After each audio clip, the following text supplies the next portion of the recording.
Hello, everyone. I'm sure that by this time you already have had times where you are fighting your thoughts against your other thoughts. It sometimes felt as if there are many you in your mind conversing, especially when you are conflicted or that when you need to come up with a difficult decision in life or make choices. Have you gone crazy or is this normal?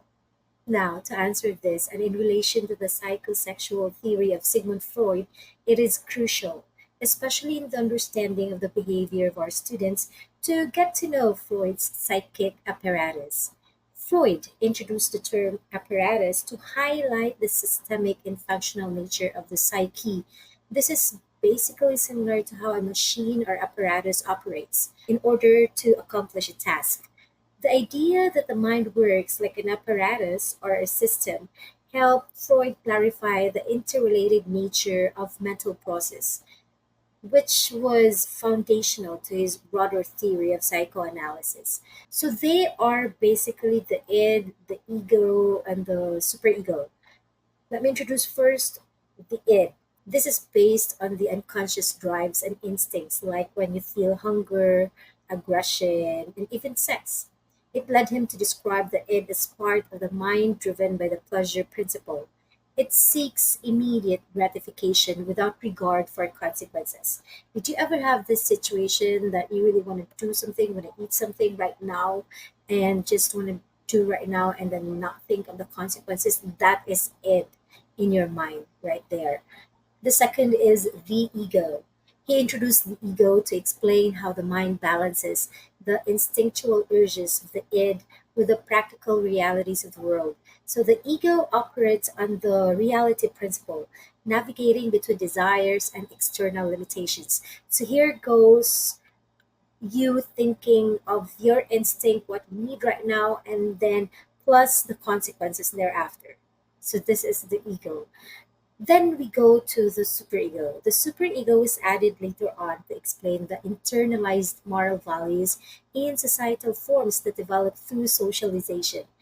It acts as a counterbalance to the id, striving for perfection and guiding the ego to make ethical decisions. So what can we get out from this? Id, ego, and superego are not separate entities. That is why sometimes you feel that there are so many of you in your mind talking to each other because they are parts of a dynamic system that constantly interact and influence each other. The id represents unconscious, instinctual drives.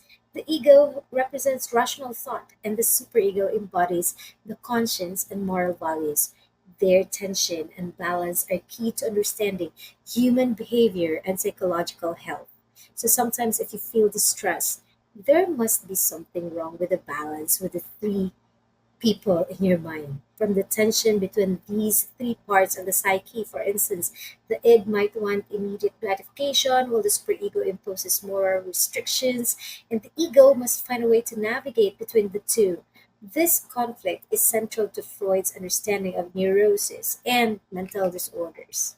Let me give you an example that we can use. We'll see the id, ego, and the superego to understand the student's behavior in a typical classroom situation. Let's imagine a 7-year-old student, let's call him Alex, who is in the class during a lesson. Alex sees a toy on his desk and is really tempted to play with it, but his teacher is giving instructions and other students are paying attention. So let's break down how the id, ego, and superego might influence Alexis' behavior in this situation. Alexis' id wants to act impulsively and immediately play with the toy, isn't it? The superego tells Alex that playing with the toy during class is morally wrong and it would break the classroom rules.